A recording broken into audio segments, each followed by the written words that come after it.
വയനാട്ടിൽ ദുരന്ത ഭൂമിയിൽ നിന്നെത്തുന്ന അഴുകിത്തുടങ്ങിയ മൃതശരീരങ്ങൾ ഉറ്റ ബന്ധുക്കൾക്ക് പോലും തിരിച്ചറിയാൻ കഴിയാത്ത അവസ്ഥയിലാണ്.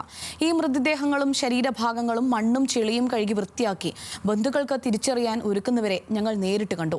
ലക്ഷ്മി പത്മ തയ്യാറാക്കിയ റിപ്പോർട്ടിലേക്ക്. 30-ാം തീയതി പുലർച്ചെയാണ് ഈ ദുരന്തം ഉണ്ടാകുന്നത്. അന്ന് രാവിലെ മുതൽ ഈ നിമിഷം വരെയും ഇവിടേക്ക് മൃതദേഹങ്ങൾ എത്തിക്കൊണ്ടേയിരിക്കുകയാണ്. ഞാനിപ്പോൾ ഉള്ളത് മേപ്പാടി പ്രാഥമിക ആരോഗ്യ കേന്ദ്രത്തിലാണ്. ഇവിടെയാണ് ഏറ്റവും കൂടുതൽ മൃതദേഹങ്ങൾ എത്തുന്നത്. പലപ്പോഴും മൃതദേഹങ്ങളായിട്ടല്ല, ശരീരഭാഗങ്ങളായിട്ട് എത്തുന്നുണ്ട്, അവയവങ്ങൾ എത്തുന്നുണ്ട്. ആന്തരിക അവയവങ്ങൾ പോലും, മരിച്ചവരുടെ ആന്തരിക അവയവങ്ങൾ പോലും ഇവിടേക്ക് കണ്ടെടുത്ത് കൊണ്ടുവരുന്നുണ്ട്.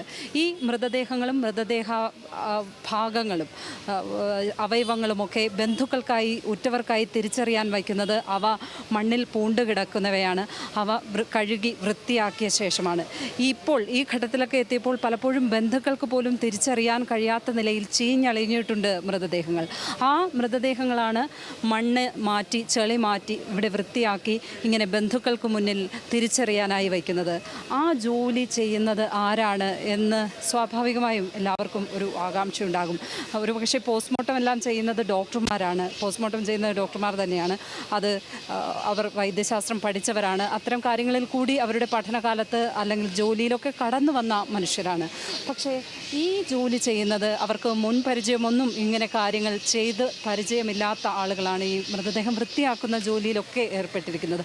അത് ഈ വയനാടുകാരായ നാട്ടുകാർ തന്നെയാണ്. അവർ പലവിധ ജോലികൾ ചെയ്യുന്നവരുണ്ട്. അവരുടെ ഒരു കൂട്ടമാണ് നമുക്കിപ്പോൾ ഉള്ളത്. അവരുടെ അടുത്തേക്ക് പോവാം.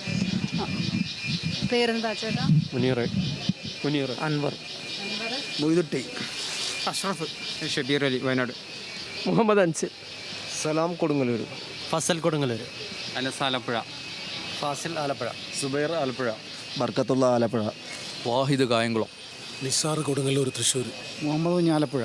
നേരത്തെ പറഞ്ഞതിൽ നിന്ന് മാറ്റമുണ്ട്. പലരും പല ജില്ലക്കാരാണ്. ഞാൻ പറഞ്ഞത് വയനാടുകാരാണെന്നാണ്. വയനാടുകാർ മാത്രമല്ല, കേരളത്തിൻ്റെ പല ഭാഗങ്ങളിൽ നിന്നുള്ള ആളുകളാണ് ഇങ്ങനെ ഒരു സന്നദ്ധ സേവനത്തിനായി ഇവിടെ എത്തിച്ചേർന്നിരിക്കുന്നത്.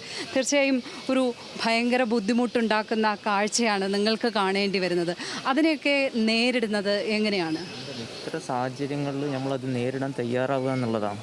അപ്പോൾ നമുക്കറിയാം, ഇപ്പോൾ നമ്മളിവിടെ ചെയ്തുകൊണ്ടിരിക്കുന്നത് ബോഡി ക്ലീൻ ചെയ്ത് ഇൻക്വസ്റ്റ് നടത്താൻ വേണ്ടിയുള്ള പോസ്റ്റ്മോർട്ടത്തിനടുത്ത ക്ലിയറൻസ് ചെയ്ത് കൊടുക്കുക ബോഡി എന്നുള്ളതാണ്. 3 ദിവസമായിട്ട് തന്നെ കൽപ്പറ്റ, ഞങ്ങളൊക്കെ ചുമട്ടുതൊഴിലാളികളാണ്.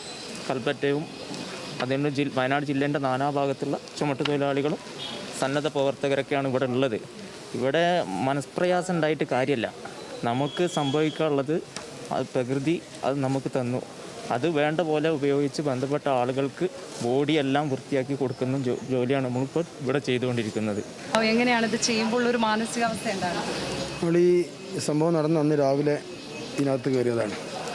ഇതിന് കൂടുതൽ പരിചയമുള്ള ആളുകളൊന്നല്ല പലരും. പക്ഷേ ഞങ്ങളൊക്കെ മനസ്സ് സത്യത്തിൽ മരവിച്ചിരിക്കുകയാണ്.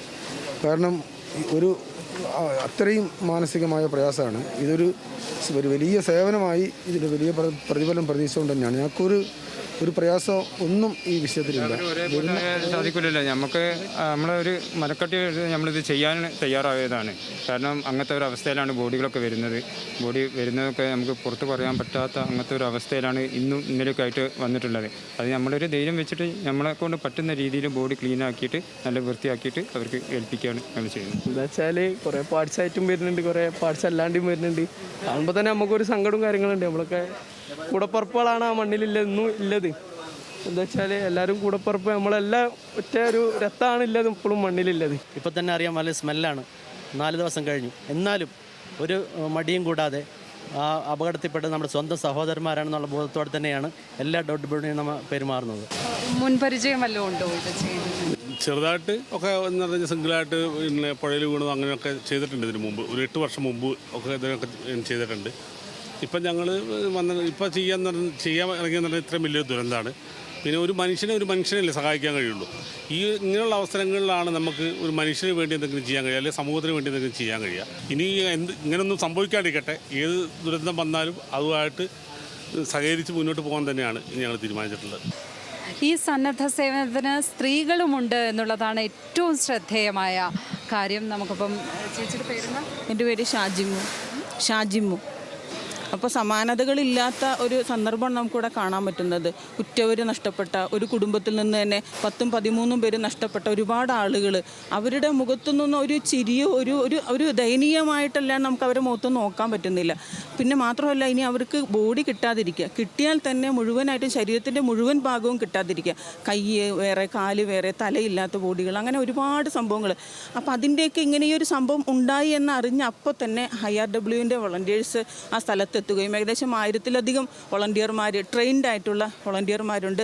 അതിൻ്റെ വനിതാ വിങ്ങാണ് ഞങ്ങൾ. അപ്പോൾ ഞങ്ങൾക്കുള്ള ഉത്തരവാദിത്വം എന്ന് പറഞ്ഞാൽ ഈ ബോഡി, സ്ത്രീകളുടെ ബോഡി കൊണ്ടുവരുമ്പോൾ അതിനെ ക്ലീൻ ചെയ്യുക, അത് ഇൻക്വസ്റ്റ് നടത്താൻ വേണ്ടി ഇൻക്വസ്റ്റ് ടേബിളിലോട്ട് ചെല്ലുമ്പോൾ പോലീസുകാരെ സഹായിക്കുക, അളവെടുക്കാൻ സഹായിക്കുക, മോർച്ചറിയിലോട്ട് ഷിഫ്റ്റ് ചെയ്യാൻ സഹായിക്കുക. അപ്പോൾ വനിതകളെ സംബന്ധിച്ചിടത്തോളം അവരെല്ലാ മേഖലകളിലും അവർക്ക് സാധ്യമായ രീതിയിൽ, മനുഷ്യസാധ്യമായ എല്ലാ രീതിയിലും IRWൻ്റെ വനിതാ വിങ് വളരെ സജീവമായിട്ട് തന്നെ ഈ രംഗത്തുണ്ട്. സ്ത്രീകൾ പെട്ടെന്ന് മനസ്സലിഞ്ഞു പോകുന്നവരാണ്, അല്ലെങ്കിൽ പെട്ടെന്ന് മനസ്സുലഞ്ഞു പോകുന്നവരാണ് പെട്ടെന്ന് സ്ത്രീകൾ എന്ന് പറയും. പക്ഷേ ഇത്തരം ഘട്ടങ്ങളിൽ നിങ്ങൾക്ക് വളരെ ചങ്കുറപ്പോടെ നിൽക്കാൻ പറ്റുന്നുണ്ട് അല്ലേ? അതിന് ഞങ്ങളെ പ്രാപ്തമാക്കിയ ഞങ്ങളുടെ ടീമാണ്. ഈ IRW ടീം എന്ന് പറയുന്നത് അത് ഞങ്ങൾക്ക് തരുന്ന ട്രെയിനിങ് ആണ്. പിന്നെ നമ്മുടെ മനസ്സിലുള്ള ധൈര്യമാണ്. കാരണം നമ്മൾ അന്തം വിട്ട് നിൽക്കേണ്ട ഒരു സമയമല്ലല്ലോ ഇത്, നമ്മൾ കഴിയുന്നത്ര പ്രവർത്തിക്കേണ്ട ഒരു സമയമാണ്. തീർച്ചയായിട്ടും. കാരണം ഇത് പിന്നെ മനുഷ്യരെ കൊണ്ട് ചെയ്യേണ്ട സംഗതികളാണ്. അപ്പോൾ സ്വാഭാവികമായിട്ടും നമ്മുടെ സഹോദരങ്ങൾക്ക് എന്തെങ്കിലും ഒരു വിഷയം ഉണ്ടാകുമ്പോൾ അതിൽ ആ സമയത്തെ, ആ സന്ദർഭത്തെ അതിജീവിക്കുക എന്നുള്ളത് പിന്നെ നമ്മുടെ ബാധ്യതയാണ്. അപ്പോൾ അതിനൊരു മെൻ്റലി ഒരു ട്രെയിനിങ് നിങ്ങൾക്ക് കിട്ടുന്നുണ്ടോ? തീർച്ചയായിട്ടും മെൻ്റലി, ഫിസിക്കലി നമുക്കിതിന് ട്രെയിനിങ് ഉണ്ട്. നമുക്ക് ആ ഒരു മെൻ്റൽ പിന്നെ ഹെൽത്ത് ആ ഒരു പവർ ഉള്ളത് കൊണ്ടാണ്. മെൻ്റൽ സപ്പോർട്ട് തരുന്നുണ്ട്. ഓരോ ഘട്ടത്തിലും എങ്ങനെയൊക്കെ വേണം എന്നുള്ള സപ്പോർട്ട് നമുക്ക് തരുന്നുണ്ട്. കുഞ്ഞുമക്കളുടെയൊക്കെ ശരീരം വരുമ്പോൾ ഒക്കെ അങ്ങനെ ഒരു മനസ്സെന്നാലും നമ്മൾ ആ വിഷമമാണ്, എന്നാലും നമ്മൾ ആ കരുത്ത് ആർജിച്ചുകൊണ്ട് തന്നെ അത് നമ്മൾ ഇങ്ങനെ തരണം ചെയ്യുകയാണ് അത് ചെയ്യുന്നത്. അതുപോലെ ഞങ്ങൾ 250 പേരുണ്ട് ഐഡിയൽ റിലീഫിൻ്റെ ഞങ്ങൾ പ്രവർത്തകർ. ഞങ്ങളിവിടെ മാത്രമല്ല, കഴിഞ്ഞ കോട്ടയം ജില്ലയിലെ കുട്ടിക്കലും കവളപ്പാറയിലെ ദുരന്തമുണ്ട 20 ദിവസത്തോളം ഞങ്ങളെല്ലാവരും അവിടെ പണിയെടുത്തവരാണ്. അപ്പോൾ അതുകൊണ്ട് ഞങ്ങൾക്ക് ഈ റെസ്ക്യൂ ടീം എന്ന നിലയ്ക്ക് ഞങ്ങൾക്ക് ഇതിനകത്ത് പതറിപ്പോയാൽ ഒന്നും ചെയ്യാനൊക്കെ തരാം. അതുകൊണ്ട് ഞങ്ങൾ ആ മനക്കരത്തോടു കൂടിയാണ് എല്ലാ ബോഡികളും കണ്ടെടുക്കുന്നത്. പിന്നെ ഇത്തരം ഒരു ദുരന്തത്തിൽ എല്ലാ മനുഷ്യരോടുകൂടും ചേർന്ന് നിന്നുകൊണ്ട് അവരെല്ലാം ചേർത്ത് പിടിച്ചുകൊണ്ട് ഇതിനകത്ത് സഹകരിച്ച് മുമ്പോട്ട് പോകുക എന്നുള്ളതാണ്. ചില കുട്ടികളുടെ ബോഡികളൊക്കെ വരുമ്പോൾ നമുക്ക് തന്നെ വളരെ മാനസികമായിട്ട് ബുദ്ധിമുട്ടുണ്ടാക്കും. എങ്കിൽ പോലും ഞങ്ങളത് കരുത്തോടു കൂടി എടുത്ത് അവരുടെ ബന്ധുക്കളെ ഏൽപ്പിക്കുക എന്നതാണ്. ദുരന്ത മേഖലയിൽ എങ്ങനെയാണ് മനുഷ്യനോട് കണ്ണി ചേരുന്നത് എന്ന് നമുക്ക് ഇവരുടെ വാക്കുകളിൽ നിന്ന്, ഇവരുടെ പ്രവൃത്തിയിൽ നിന്ന് വ്യക്തമാവുകയാണ്.